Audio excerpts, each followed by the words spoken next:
रायपुर दक्षिण विधानसभा सीट पर कांग्रेस प्रत्याशी को रायपुर सांसद बृजमोहन अग्रवाल द्वारा बाहरी प्रत्याशी बताए जाने पर पूर्व मुख्यमंत्री भूपेश बघेल ने पलटवार किया है।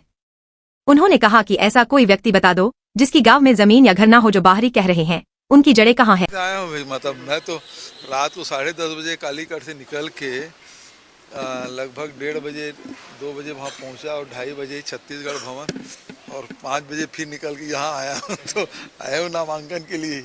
किस तरह देख रहे हैं सर अजय दक्षिण का चुनाव, कितने आप लोग आश्वस्त हैं, युवाओं पे भरोसा? देखिए, कांग्रेस पार्टी ने एक युवा पे दांव लगाया है और जहाँ तक के आकाश शर्मा की बात है, वो NSY की राजनीति के प्रदेश युवा कांग्रेस के अध्यक्ष के रूप में उनका काम रहा, हमेशा सक्रियता से उन्होंने काम किया है। तो एक बुजुर्ग के सामने एक नौजवान खड़ा है। ये बार बार बाहरी बताया जा रहा है आकाश शर्मा को, चाहे भारतीय जनता पार्टी के अधिकांश नेता यही कह रहे हैं कि बाहरी कैंडिडेट को उतार दिया। देखिए, सबकी जड़ें हैं वो गांव से जुड़ी हुई है।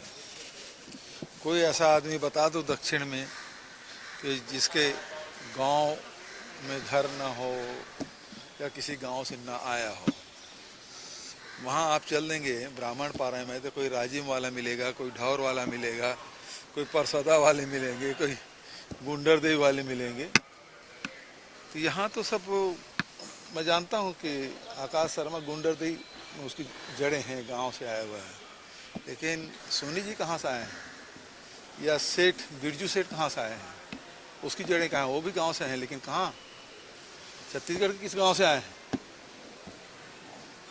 यहाँ चाहे ब्राह्मण पारा कहो, चाहे सुंदर नगर कहो, चाहे बनिया पारा कहो, जितने छत्तीसगढ़िया बनिया हैं सबकी जड़ें गांव में है। जितने OBC के लोग हैं सबकी जड़ें, चाहे ठाकुर लोग हों, सबकी जड़ें गांव में है।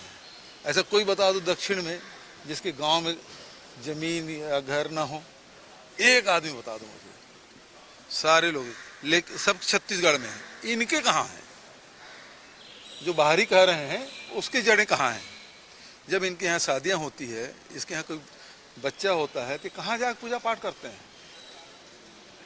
छत्तीसगढ़ किस गांव में जाते हैं ये बताइए? तो बाहरी कौन?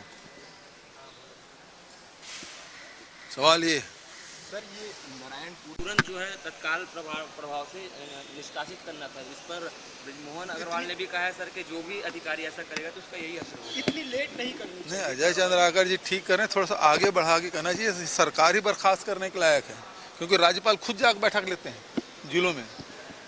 और कहीं छत्तीसगढ़ में 4-4 बार घर जलाने की घटना हो गई, कार्यालय जलाने की घटना हो गई। तो ये तो तत्काल निर्णय लेना चाहिए। अजय चंद्राकर की बात हाईकमान सुने, वो कह रहे हैं कि सरकार में जो बैठे हुए लोग को हटाए जाने, बर्खास्त किया जाना चाहिए। ये पहली बार चलो,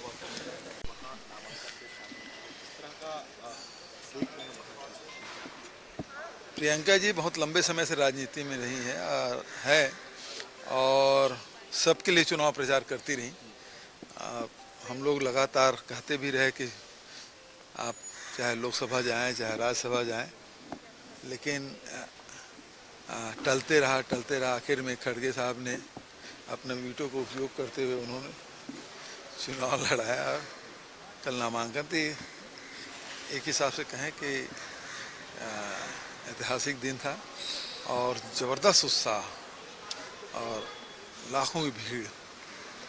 कहीं भी देखो तो सब सीधी दिखाई देता था, महिला पुरुष सब, ज़बरदस्त भीड़ रही है।